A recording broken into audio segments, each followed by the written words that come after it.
Welcome to Fantasy Football Today Dynasty. I am your host, Heath Cummings, here with my good friend Chris Towers, and we have a lot to talk about heading into Week 11.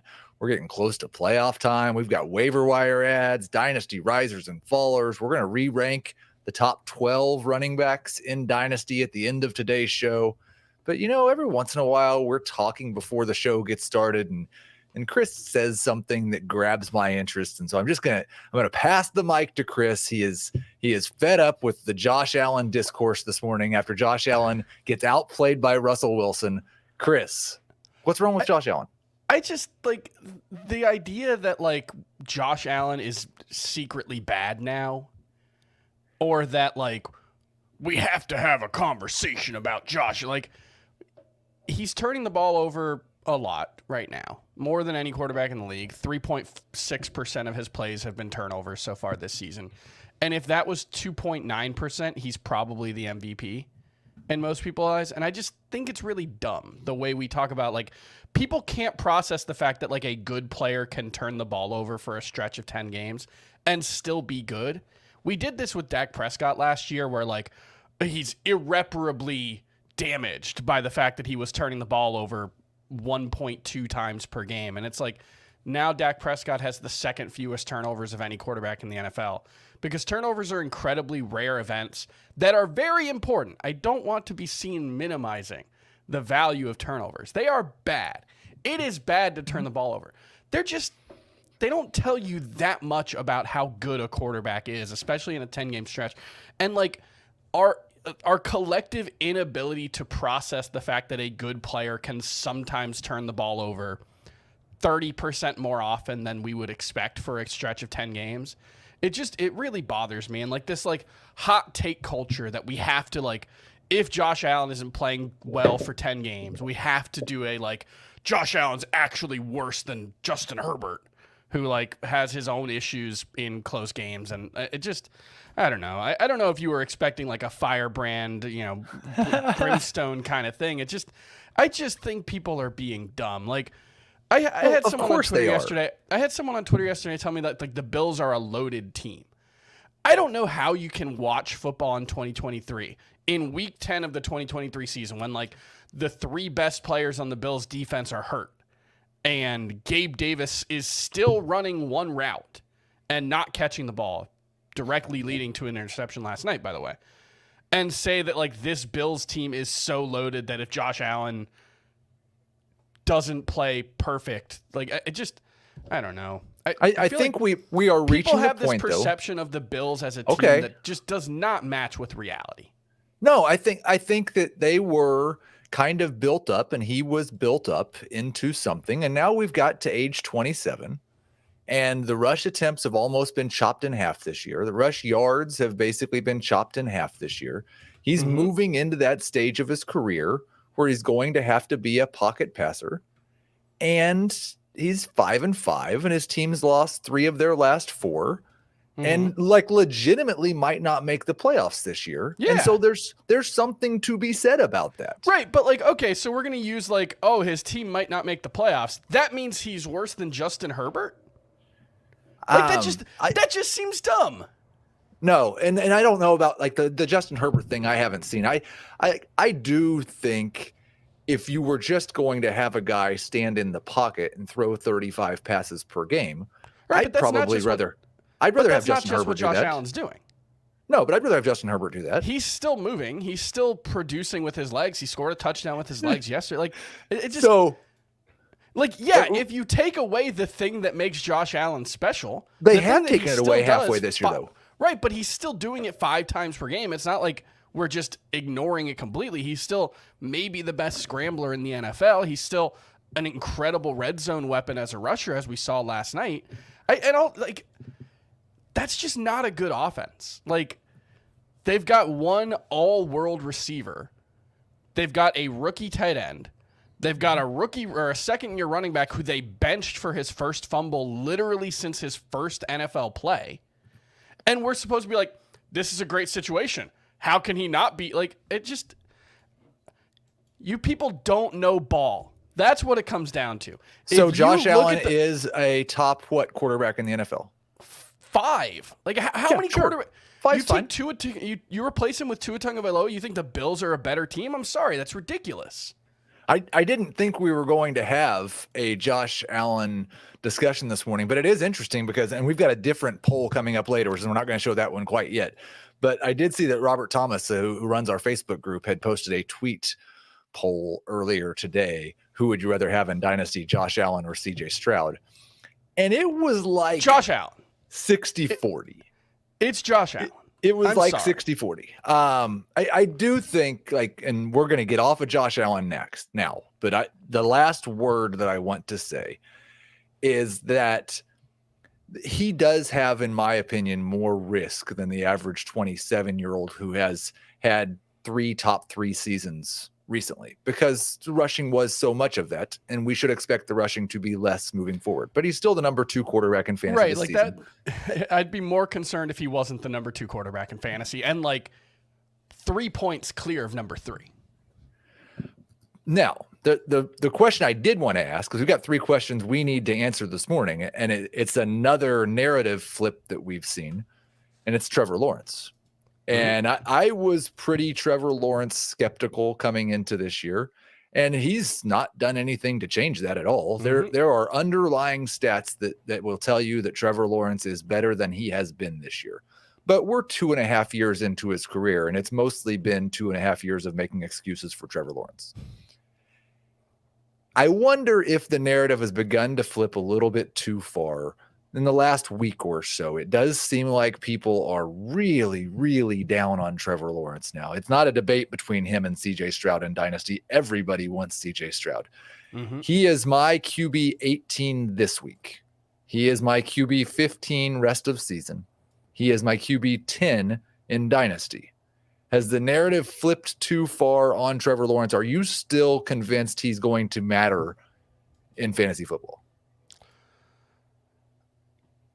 Smarter people than me strongly believe that Trevor Lawrence is one of the 6 to 8 best quarterbacks in the NFL. Like, people who really spend their time chewing on tape, and like, I think there is a real sense among smart football people that Trevor Lawrence really is that guy. And that was a mistake from the fantasy community to assume that the film analysis would translate into production this year. I mean, I was probably more skeptical than Lawrence coming into the season than you. I don't think I have him on a single team. I thought he was being way overdrafted. Like, he was going ahead of Justin Herbert for most of the redraft season. I didn't think there was any justification for that. And we're now in a point where he's been relatively efficient, 7.1 yards per attempt. It's a little higher than last season. The underlying stuff, like on target rate, a little higher than last season. Bad throw rate, a little higher than last season as well, but not alarmingly so. The issue right now is just the touchdown rate. This team has had a lot of trouble finishing off drives. It's been a problem for them. I mean, you remember the Chiefs game where he went 0 for 6 on throws into the end zone. He has a 3% touchdown rate right now. I think he has 4 touchdowns on 24 throws in the red zone right now. He has the 6th lowest passer rating in the red zone in the NFL, which is weird because he only has 1 interception, so it's not. I'm not sure exactly what's dragging it down, but it's incompletions. He's 46%, below 50% completion percentage in the red zone. I think there are probably some play calling issues in Jacksonville that are specifically holding him back. Maybe the situation's not quite as good as we thought it was with Calvin Ridley missing basically 2 years of football. We kind of just assumed he was going to be a difference-making wide receiver in a way that he has not been. But it's not even with that, and I assume this is what you're going to say, it's not a terrible situation. Like, Justin Herbert's situation isn't dramatically worse or better, is it? I don't know whose situation amongst the great quarterbacks, like Jalen Hurts obviously has A.J. Brown and Devontae Smith, and he had Dallas Goedert too. But Tua's got Tyreek Hill and Jalen Waddle. But are you telling me Trevor Lawrence's situation is worse than Patrick Mahomes? Or worse than Josh Allen's? Or worse Patrick Mahomes is way better. That's not even Patrick Mahomes. Way better. No, as a player. Oh. No, I was talking about situations. I think Josh Allen's situation is probably a little better. Like, I'll take the one all-world wide receiver over. Which is what we were hoping Calvin Ridley would be, and he's Yeah. just not been that at all. No, I do think, and nobody seems to like this, people who like Lawrence or dislike him, but can't it just be that he is a very good quarterback who hasn't figured out the red zone yet? Right, and I think also part of it, might just be he's a very good quarterback who's being held back by what should be a better situation. But, you look at, like, I think Calvin Ridley has lined up outside. It's some, like, absurd number, like 90% of his snaps or something. Like, they just aren't moving him around, even though he's really struggled with press man coverage. This is something that Dan Schneier has talked about a lot on the Behind the Box Score podcast for the full FFT on Mondays. And they're just not doing, it doesn't seem like they're doing anything to make Trevor Lawrence's life easier. Well, and the other thing with Calvin Ridley is we saw, and Jacob Gibbs tweeted about this yesterday, his yards per route run. Basically, the only year in Atlanta that you can compare Calvin Ridley's yards per route run to this year, every other year he was much higher, was the year he played without Julio. Yeah. Like he has, and he scored a bunch of touchdowns or something, or had so much volume it didn't matter. But I just don't know that he's quite a number one. Like, he's not Stephon Diggs, and most players aren't. It's the thing that has always been true for Ridley is that one great year, we had almost 1,400 yards, 9 touchdowns in 15 games. He was already 26 at that point. And so it was his third season in the NFL. And so I think people viewed Calvin Ridley as this, like, ascending elite player, but it was like, that might have just been Calvin Ridley's peak. Right. As physically. And that's something that, because he entered the NFL at 24, this isn't a Juju Smith-Schuster situation, right? Where Juju was great as a 21, 22-year-old in the NFL. Calvin Ridley was already at his physical prime. Although it's kind of a Juju Smith-Schuster situation. Well, in terms of the career arc, but I mean in terms of, like, Juju was dominant as a 22-year-old in his second year in the NFL. Calvin Ridley was 26 years old in his third year in the NFL, and I think we maybe collectively made the mistake of assuming there was more growth left there than there might have been. And then he's away from the league basically for 2 years, comes back as a 29-year-old, or 28. He turns 29 in December. But he comes back as a 28-year-old, and maybe we definitely should have been a little more cautious about the way we talked about Calvin Ridley and his impact on this offense.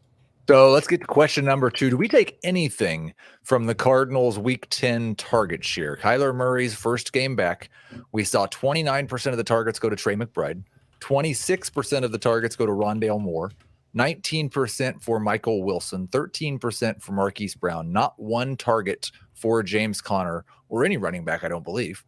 And then other gets 13%. So I was expecting the same 30% target share for Marquise Brown. The thing that I think most people have accepted is great. Trey McBride's awesome. Deal with that. But amongst the wide receivers, Brown, Wilson, Rondale Moore, do you think that could be more evenly split than we guessed? I wouldn't take too much from that right away. It's a 1-game sample size, and one thing we know about target share in particular is that it can fluctuate. Like, wide receiver production fluctuates a lot. It's possible that, I'm blanking on the Falcons, AJ Terrell. It's possible that Marquise Brown was just matched up with AJ Terrell a lot, and that was the explanation. It's possible that, the way the defense was covering them, a lot of short throws to Rondale Moore was the best way to approach it. I don't think you should take too much from a 1-game sample size. I think the Trey McBride takeaway, that's fair. Top 5 tight end, I don't know what exactly, but we're talking about a guy who had, really overwhelming college production. I think a 99 percentile dominator rating in college. Really good athlete. Just the eye test, he looked great. They were scheming up screens for him. He was the first read on a lot of his throws. He also made some downfield. I think Trey McBride might just be like a legitimate difference-making tight end the rest of the way. And moving forward for Dynasty, it has to be a top 10 guy right now, right? Oh, absolutely. Yeah. It's tough for me, and we'll talk about it with TJ Hawkinson in just a minute, but that tight end, basically 2 through 7, in Dynasty. I think you could make an argument for just about anyone. I've got McBride at 6 right now. Mm-hmm. I don't have a strong feeling between Laporta, Kincaid, or McBride. I there's think good cases. Yeah, I think I would put McBride third of that group, but that's also just because he hadn't done anything before 2-3 weeks ago. Really in his career. Like Dalton Kincaid. Right. Well, yeah, kind of. But Dalton Kincaid at least had the first round draft capital and Right. But like Laporta kind of looks like pre-week 11 or week 10 TJ Hawkinson, where it's like, this is a good player. Is this a great player? It's unclear. Right. So yeah, I think that's really. But no, I'm not too concerned about Marquise Brown. Kyler Murray looked very good. I think the pass, like he kind of looked like Joshua Dobbs. Like it looked like they just kind of shrunk Joshua Dobbs and put him back out there. And Joshua Dobbs seems like a pretty good player. But obviously, I think we're hoping that Kyler Murray can bring some more upside to the table for this offense, and I think he will. But Marquise Brown, we're feeling better about him if he scores that touchdown. Kyler Murray had 2 close calls on touchdowns. I think one of them was a Michael Wilson one that got called back that Clayton Tune got the touchdown for, which was fun. So question number 3, is CJ Stroud a top 5 dynasty quarterback? I have moved him up to number 4. I think like the debate is Stroud versus Jackson, Herbert, and Burrow, and whether Stroud, who's 4 to 5 years younger than all of those guys, has shown enough in a half a season that you think his production is close enough to those guys that the age should rank him above them. I say yes, while also noting that like there's half a season left and it could change again. They're all really close. So when you talk about the age gap between, like, Justin Herbert is 26, CJ Stroud is 22. Is that the age gap here? Yes. So when you talk about that, you're not talking about that in a years remaining way, right? Like not the way we would talk about a 26 versus 20. You're talking about CJ Stroud having more room to grow into a, because like the gap between 26 and 22, when I'm looking at a long-term perspective, I expect both of those guys, if they're elite players, to be good until they're 35. I think that's true, except it's true for sure when you're talking about pocket passers.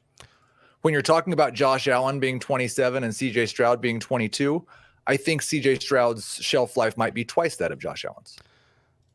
Maybe. I think Josh Allen's probably getting underrated as a passer in that regard. Again, I would like to see him with a second wide receiver who can run, let's just say, a third route. Is that asking too much? Just one guy besides Stephon Diggs who can run 3 routes on the tree? I think Gabe Davis can. I think he's getting George Pickens a little bit. I think Gabe Davis is a 4th rounder with decent physical traits whose just biggest thing is that he's really big and can win contested catches. I don't think, like, I don't know. Maybe you're right. Maybe he's just being used wrong. I think George Pickens is a much more talented player physically. But maybe I'm wrong. I don't know. But yeah, I would still take Josh Allen, Patrick Mahomes, and Jalen Hurts ahead of CJ Stroud. Even if you could look at the timetable and say, well, CJ Stroud has 10 years left as a dominant fantasy option and Josh Allen has 5. I don't actually know if that should matter. This is one of my dynasty takes that I think 5 years down the road is probably way overvalued in a lot of fantasy. It's not just a 5 versus 10. Sure. Unless Josh Allen is better as a passer, like age 30, he's probably not running hardly at all. Yeah. Or he's being hampered by injuries. Sure. Yeah. Again, even that 3 or 4 years down the road, like, what percentage of dynasty leagues currently active will still be active in 4 years? I hear that a lot. I've never actually, I can't think of a dynasty league that I've had that just went away. You're in the 99.9th percentile of lots of things. Thank you for saying that, Chris. Adjacent to CJ Stroud as a top 5 dynasty quarterback, we have a Facebook poll. Good friend Robert Thomas put this out, and it's a Tank Dell poll, and I know Chris is. I know we're going to get to that in just a second. We'll put that in the news section. Chris is a Tank Dell doubter, a naysayer, if you will. I ran a bunch of Tank Dell polls last night versus this player versus that player. What I found is about 25% of people are true believers in Tank Dell and would rank him as a top 12 dynasty wide receiver right now. And the majority of people have Tank Dell in that low-end wide receiver 2 range. Well, on Facebook, 67% voting for 16 to 25 is where Tank Dell should rank in PPR and Dynasty. Slightly more people voting outside of the top 25, nobody voting for outside of the top 36, and a few people have him at top 15, maybe 10% at top 15. Does that sound about right to you, Chris? Low-end number 2 wide receiver for Tank Dell at this point in Dynasty? I think that's reasonable. Yeah, it's kind of interesting, the Week 10 aspect of it, where prior to Week 10, the good Tank Dell games had just been outrageous efficiency on middling volume. Week 10 gets the volume and doesn't really have great efficiency. Still has a pretty good fantasy game, but, didn't necessarily produce the way the volume would make you think. And that's, I think, the question here. And this is kind of a question for Houston's offense as a whole. It's just, we've seen what it looks like when Stroud is running hot. We've seen what it looks like when he's hitting on. Noah Brown has 6 catches of at least 25 yards the past 2 games. He had 6 in his entire career, the first 49 games of his career. So, we've seen what it looks like there. What does it look like when Stroud struggles? It's always the adjustment to the adjustments is always the thing that I'm looking for with young players, and we haven't seen that yet. It's an unknown in that way. But go ahead. No, that was my question. Didn't we kind of see that? Stroud came out and lit the world on fire, from my recollection, the first 3 or 4 weeks of the season, and then he went through a 3 or 4 week slump. Right? He had a not great game against Atlanta. He had a bad game against Carolina where they weirdly decided that they just needed to run the ball against Carolina, and that was enough. We haven't seen a terrible efficiency stretch from him. We haven't seen a stretch where he's just been off target a bunch and dealt with some picks. We haven't seen a multi-pick game from him. And look, that's not a bad thing. It's a good thing that CJ Stroud has 2 interceptions through his first 10 games or 9 games. But there will be stretches like that. Every player goes through it. Patrick Mahomes has gone through stretches where he hasn't, been the single most productive quarterback in NFL history. And then they've adjusted, and we've seen that, yes, this guy is still the guy. And so it's not a knock against CJ Stroud. It's just an unknown so far. And it's true for this whole offense. But yeah, I think, wide receiver 2, low-end wide receiver 2 range for Tank Dell makes sense. Him versus Zay Flowers is a really interesting one. That was the one rookie that he beat in the polls. He beat Zay Flowers about 60 to 40. He was behind JSN, I think 52-48. And it was basically 65-35 with Puka and Addison. So he's right now, according to Twitter, wide receiver 4 in the class, behind Addison, then Puka, then JSN, but just very, very close to JSN. And I think the interesting thing with Dell is it's easy to look at is a 3rd round pick or second round pick, 3rd round pick, and early 3rd round pick, and think, well, the pedigree wasn't that great. The production was pretty insane, though. It was just that he's really small, and so he fell in the draft. Yeah, and that's, the small wide receivers are size, I think, matters less at the wide receiver position right now than it did 10, 15 years ago. We've done this with Devontae Smith, and Tank Dell's a different class of small because he's not just – Devontae Smith is at least 6 feet tall and, 125 pounds. Tank Dell's 5'8". There's a significant difference there. It's about 4 inches, if my math is correct. But yeah, you said I'm a Tank Dell doubter, and I don't think that's fair. I would just say that, we're waiting for, redraft. We're waiting the 3 best games really, really high. And that's fair, but this is a Texans team that has spread the ball around a lot. Nico Collins has been out or limited the past 2 games when Tank Dell's been really good. How much of this is Tank Dell? How much of, like, again, Noah Brown has 320 yards over the past 2 games or whatever it is. Like, this offense is running incredibly hot. And what does the equilibrium look like? That remains to be seen. But I think that range, wide receiver 15 to 24 or whatever it was, it makes sense for Tank Dell. Only correction is that it's the 4 best games. He's now got 4 games of at least 18 PPR fantasy points. So sure, it's half and half. He's had some really bad games as well, though. It'll be interesting to see where that goes. Let's get to the big news. And the first thing I wanted to talk about, Devon Achane has had the practice window opened. We are expecting him to return this week. I almost want to sell. And I just wonder, Chris, like what do you think the touch split looks like between Achane and Mostert? Do you think there's actually a chance that Achane is a top 12 running back rest of season? I think there's a chance, yes. The fact that the Dolphins have, limited Raheem Mostert's work, even with Achane out, like Mostert's not getting 20 carries per game, and I don't think he can. I think that suggests that there's still a lot of room for Achane to come back. However, we're talking about 3 injuries now in the first 4 months that he's been in an NFL locker room. He had the shoulder issue in the preseason. There was an abdominal. No, what was the other preseason injury? He had another injury, and then now this knee thing. He's a small guy. So I do think that the Dolphins are probably going to be pretty smart about his usage. They want to use multiple backs no matter what. So I don't think we're going to see Devon Achane get 20 carries. If he gets 20 carries in a game the rest of the way, I'd be pretty surprised. So he's going to have to maintain the outlier efficiency. I think he'll be very, very efficient. I wouldn't rank him as a top 12 running back the rest of the way. And the fact that he hasn't shown that he can handle the huge workload, and in fact has given us evidence that he cannot early on, there's a reasonable argument to be made for selling right now before he gets back. Yeah. The other news, and it just happened, the comments, if you're in the comments, you've already seen it here on YouTube.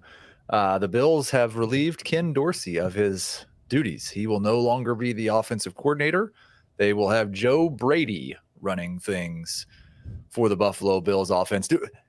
Is this actually a good thing? This does not make me feel better. This does not make me feel better. It's one of those, it's like the Justin Fields talk where should the Bears just bench Justin Fields for Tyson Bagent, and you have some people arguing that they should. And the only argument I can think in favor of it is just, if you just definitely think Justin Fields isn't your long-term answer, then sure, whatever. Who cares if you bench him? That's kind of the thing with Ken Dorsey, where if you just think he's actively harming the offense, then sure. If you can just get replacement level coordinating and you think he's been well below replacement level, fine. I don't think there's any reason to look at what Joe Brady's done in his career and think, yes, this is fixed now. But I think there's more negative, there's more downside than upside. Yeah, but it might just be that we need a different voice.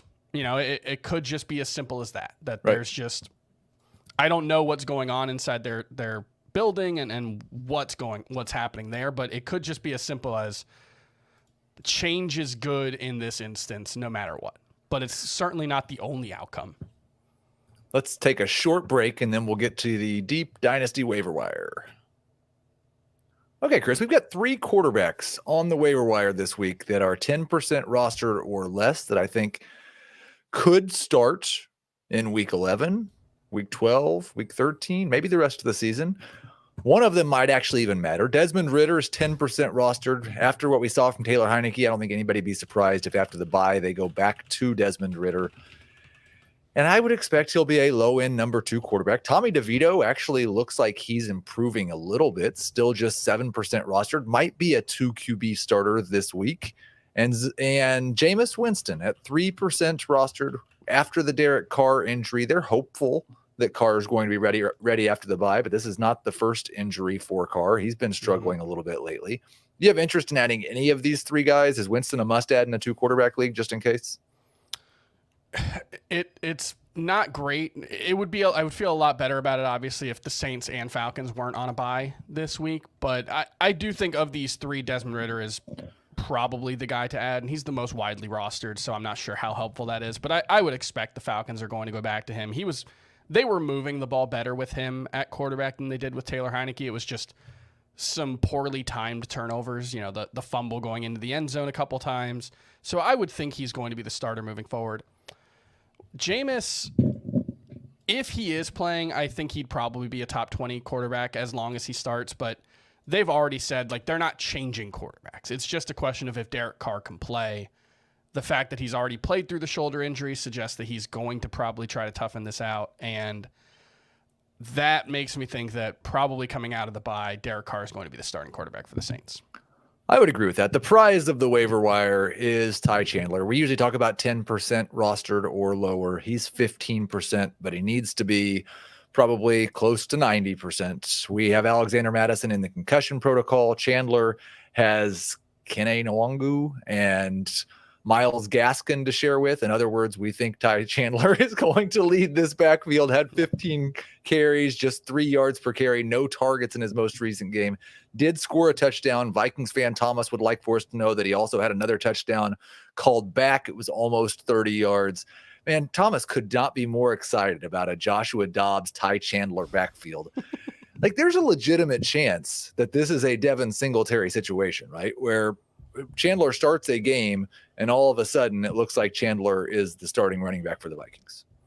Yeah, although in the small sample size that we have, he has a lower success rate than Alexander Mattison. I think he's averaging fewer yards per carry this season than Alexander Mattison. So they can't run the ball well. That's been a thing, whether it's Cam Akers, whether it's Alexander Mattison, whether it's Ty Chandler. Nobody has really run the ball well for the Vikings. So my guess is that Ty Chandler doesn't look all that great, and it just comes back to Alexander Mattison getting 58% of the work and Ty Chandler getting 42% or whatever it'll be moving forward. But yeah, there's a chance, because Alexander, this is always the thing when we're talking about guys like Alexander Mattison, when we say, well, who else is going to get the work? And it's just anybody who looks good if it happens. It's just a question of, does anyone else on the roster have more talent than Alexander Mattison? I don't necessarily think that's the case. I think they're all probably pretty middling talents at the running back position. So, yeah, there's a chance that Ty Chandler has one good game and just runs away with this job, but it's not the likeliest outcome. If you were going to have a 1 week audition to try to take the job away from Alexander Mattison, You'd doing like to so against Arizona. Yeah. Well, it's against the Denver Broncos. Oh, sorry, Denver, yeah.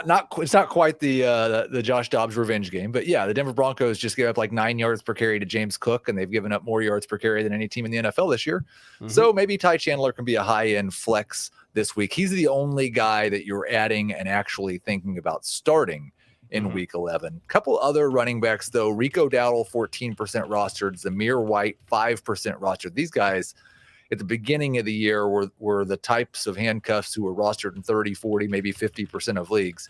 Now we've had so much turnover on the rosters, they've kind of fallen out of favor. Dowdle in particular, I think, because he's older, probably available in more dynasty leagues than White. But these guys both are just one injury away from 15 plus touches per game, right? Yeah, I mean, Dell already got 12 last week. It was another weird Cowboys blowout where they seem to be only playing in blowouts, and they are 10-point favorites this week as well, 10.5-point favorites. It's the Panthers, so it could be another situation where Rico Dowdle, it might make sense to project Rico Dowdle for double-digit carries, because they're not just, throwing Tony Pollard out there for 26 carries in blowouts. Yeah, I think Rico Dowdle is someone who, one injury away from an offense that is still a good situation for running backs. They're still generating a lot of high-value touches. I think Tony Pollard is still top 5 in expected fantasy points this season per ESPN's metric. It's just that he's been a sub-replacement level player so far this season, and if Dowdle can just be replacement level, he might be better in that situation, which is stunning to say given the way we've talked about Tony Pollard the last few years. And maybe there's a lesson here that the way the Cowboys deploy their running backs makes the lead guy look less effective than they actually are, or makes the secondary guy look more effective, but that's where we are. I wouldn't be completely surprised if down the stretch we saw this turn into more of a committee. I mean, I think we're already starting to see it. There are more situations, even before that game was a blowout, Dowdle was getting work. There were, a couple of plays, at least in the first half, where both were on the field, which I don't know that Rico Dowdle is such an incredible talent that you need to put two running backs on the field to accommodate him, but that's what they were doing. So yeah, I think we're already starting to see a little bit of a shift there.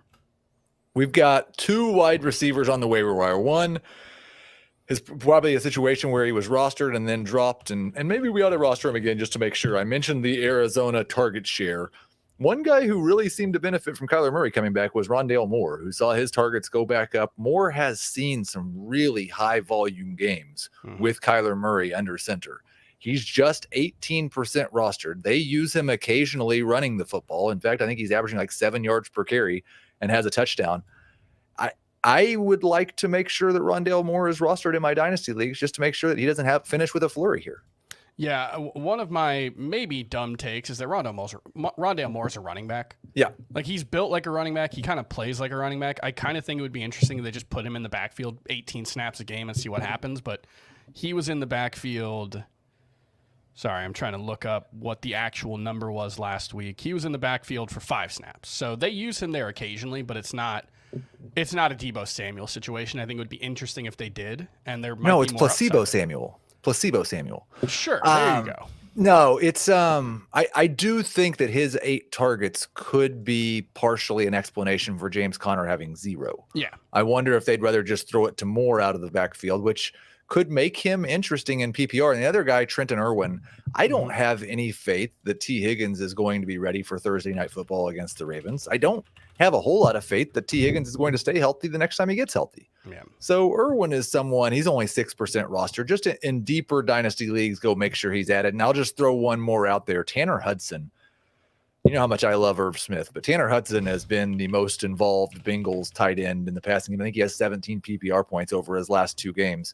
If you had to find a desperation option at tight end, he's barely rostered in 1% of leagues. So deeper tight end premium leagues, he might be interesting. Was Irv Smith third? He was third on the team in tight end snaps this week. The Irv Smith thing is not happening.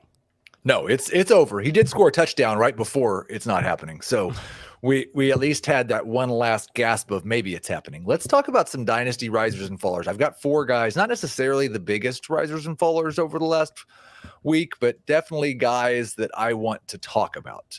At quarterback, we've got Joshua Dobbs moving from QB 34 to QB 26.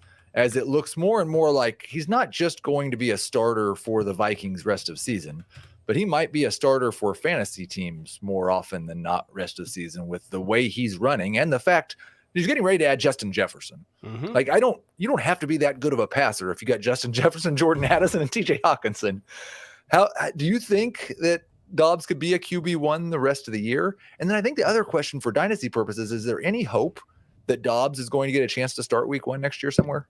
I think it's more likely than not right now that Joshua Dobbs is starting somewhere next season. And it might be Minnesota. This might be a Ryan Tannehill situation where, I mean, obviously Marcus Mariota versus Kirk Cousins isn't the same thing, but Kirk Cousins is a free agent at the end of the year, and most people, I think, assume that the Vikings are going to move on, and it could be a situation where Dobbs gets a chance to be that bridge quarterback. He's looked really good in that offense. They're playing with a lot of energy. He's getting tweets from NASA. It's a great vibes in Minnesota right now with Joshua Dobbs. And yeah, I think the way he's played in filling in as an emergency QB now in 3 different spots over the past year and looking, I mean, there are a lot of incompetent quarterbacks in the NFL right now, and Joshua Dobbs is not one of them.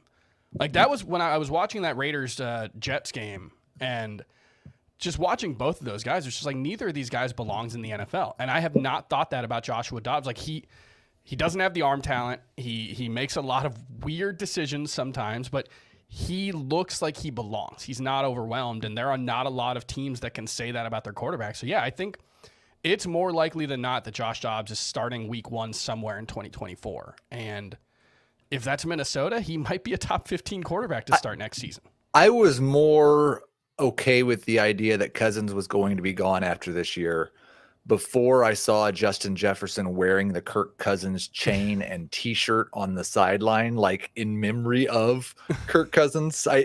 if Justin Jefferson likes Kirk Cousins, then he's going to be back. I didn't know if Jefferson liked Cousins or not, so we'll find out. But that was kind of a statement for him to make. He didn't have to do that. Sure. The faller at quarterback, I don't want to talk about it. Gardner Minshew kind of almost trading places with Joshua Dobbs from QB 27 down to QB 32. It's just not looked very good the last couple of weeks. In fact, it's looked terrible. Nobody's ever thought of Gardner Minshew as a difference maker, but he was supposed to be that guy who lived in the 18 to 21 fantasy point per game range. He looks like a difference maker right now. He had until really the last 2 or 3 weeks. Are you any hope at all that coming off the bye, Minshew can get back to that high-end QB2 range, or is he just too in his own head right now? He looks shook out there.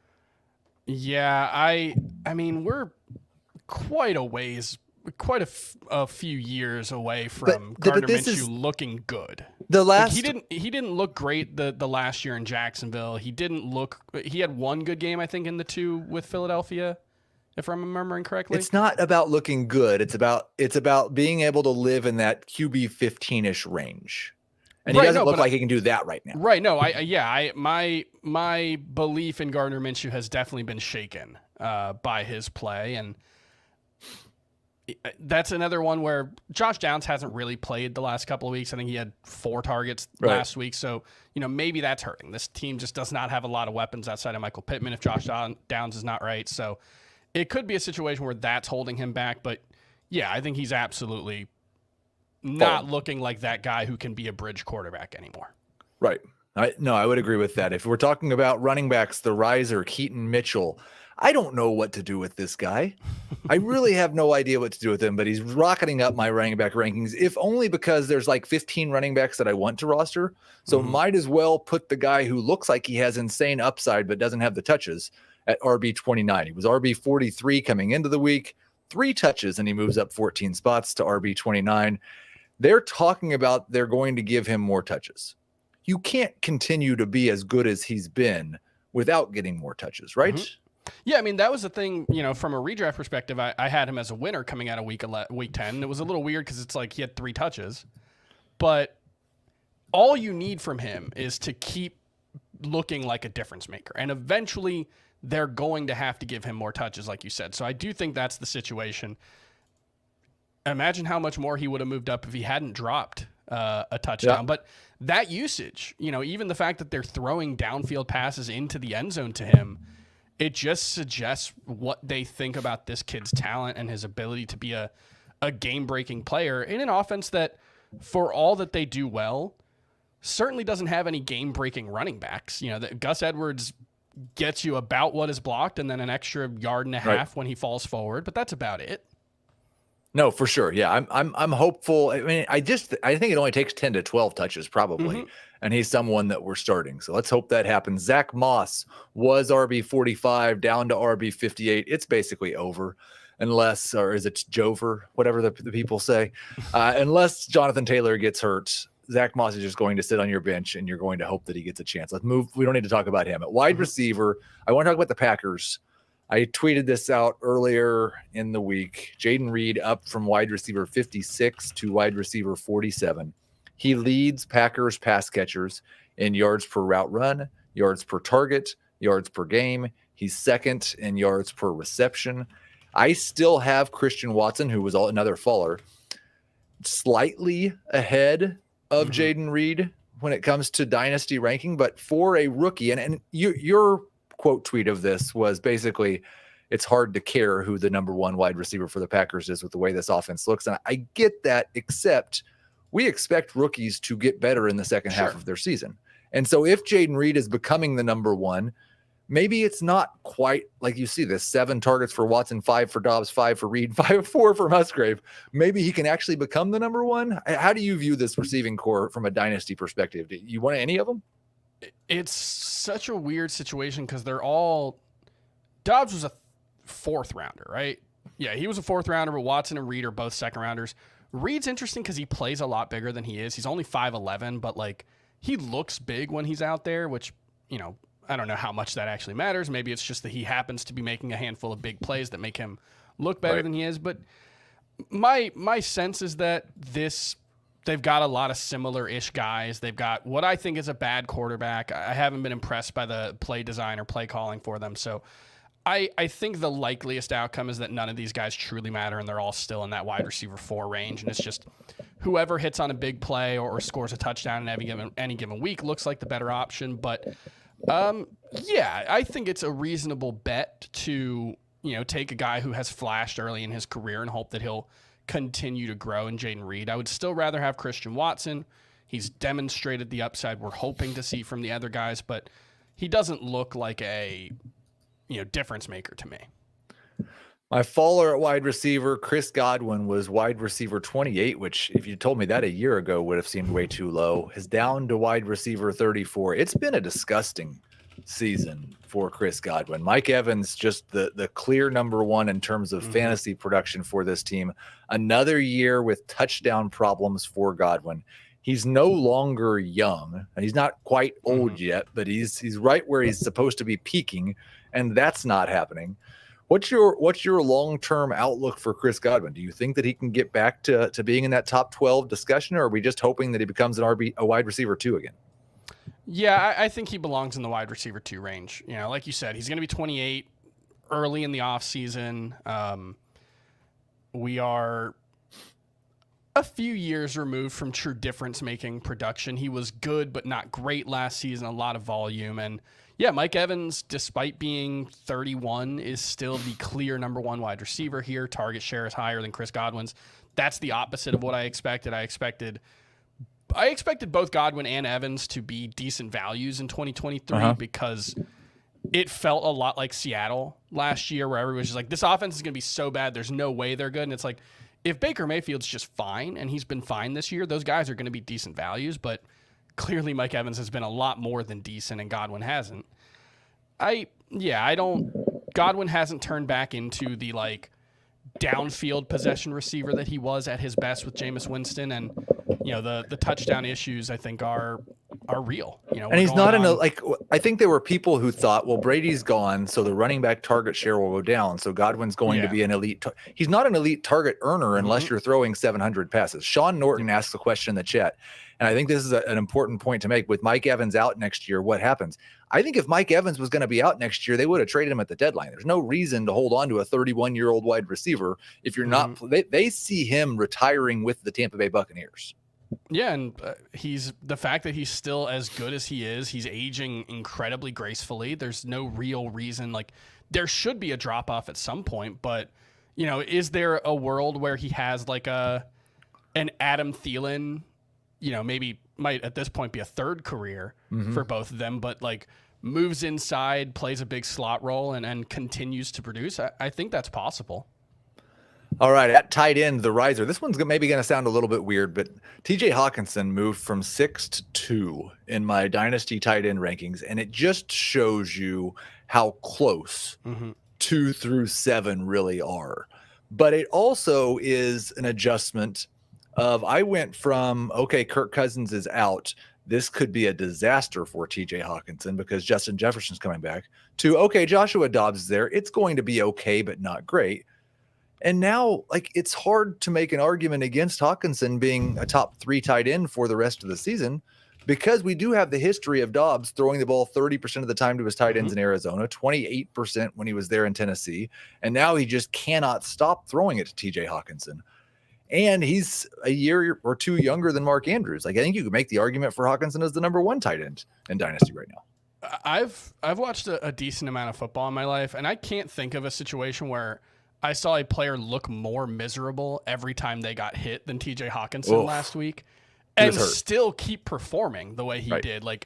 I guess it was 1 catch in the second half, so he did slow down. But yeah, he was remarkable. There's, what we're seeing is a little bit of a bounce back in the efficiency for him after, he got to Minnesota last year and was just a high volume compiler. He's been a little more than that. It's still not great efficiency, 7 yards per target, but 75% catch rate with the average depth of target, up a little bit with Dobbs. So yeah, I think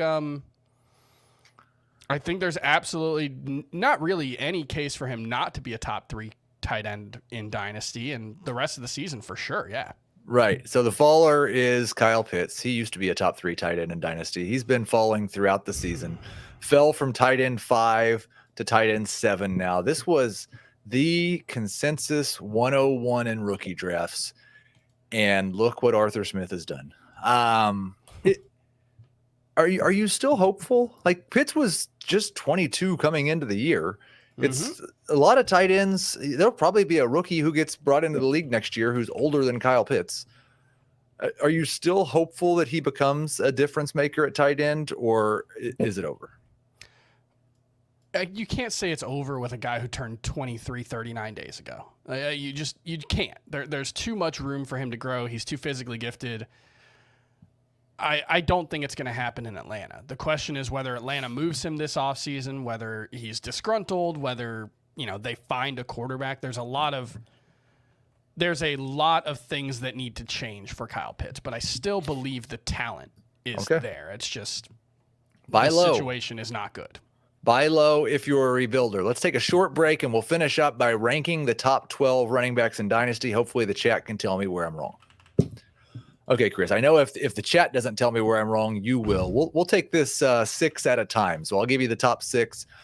And I don't know if maybe we'll just show all 12 at once. But Bijan Robinson is still number 1, although it's closer than it's been since he was drafted. Jahmyr Gibbs is my RB2. Breece Hall, RB3. Those 3 almost interchangeable for me. Travis Etienne at RB4. Jonathan Taylor at RB5. Ken Walker at RB6. So we've got Bijan, Gibbs, Hall, Etienne, Taylor, Walker.